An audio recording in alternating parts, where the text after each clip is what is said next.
Dylan Seabridge was invisible to local councils, according to a draft serious case review leaked to BBC Wales. The author of the report knew so little about Dylan that it was impossible to draw a pen picture of him, she said. The inquest into his death heard that Dylan didn't see a doctor or a dentist from the age of 13 months until he died of scurvy at the age of 8. Scurvy is caused by a lack of vitamin C. Dylan's inquest, which took place in January last year, heard that it's an easily preventable and treatable disease.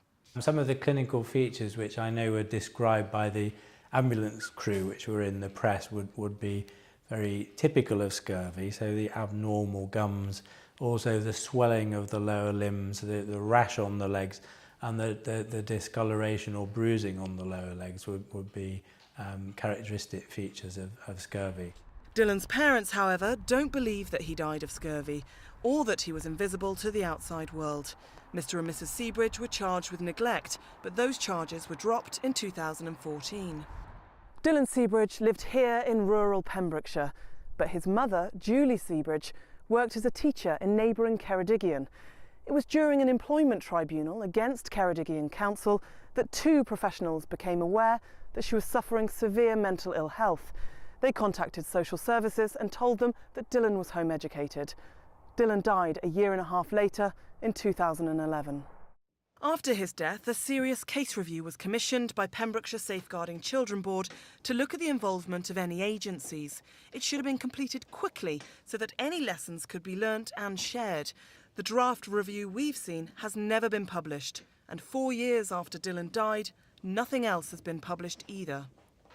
Mark Dyson is a former solicitor for Ceredigion Council and was one of the people who contacted social services. He also told senior officials in Ceredigion Council that he was anxious about the investigation they were carrying out after Dylan's death.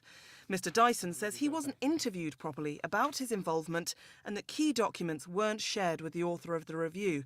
He also says the delay in publication is worrying. The whole purpose of serious case reviews is to learn lessons.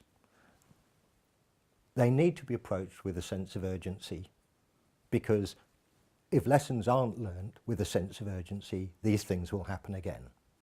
It's been wholly inadequate. There just doesn't seem to have been any sort of fully coordinated response, no sense of urgency, no focus on the child and the fact that a child is dead. Ceredigion Council denies Mr. Dyson's claims and says it's cooperated in every possible way. It says it wasn't responsible for safeguarding Dylan as he lived in Pembrokeshire. Pembrokeshire Council says the delay has been caused by external factors. They had to wait until the criminal investigation was completed and then for the inquest, which took place in January last year.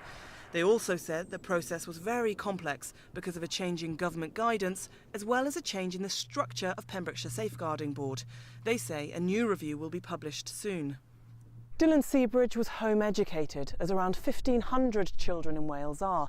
We don't have exact numbers, as there's no legal obligation to register that you're teaching children at home. The Children's Commissioner for Wales says that needs to change.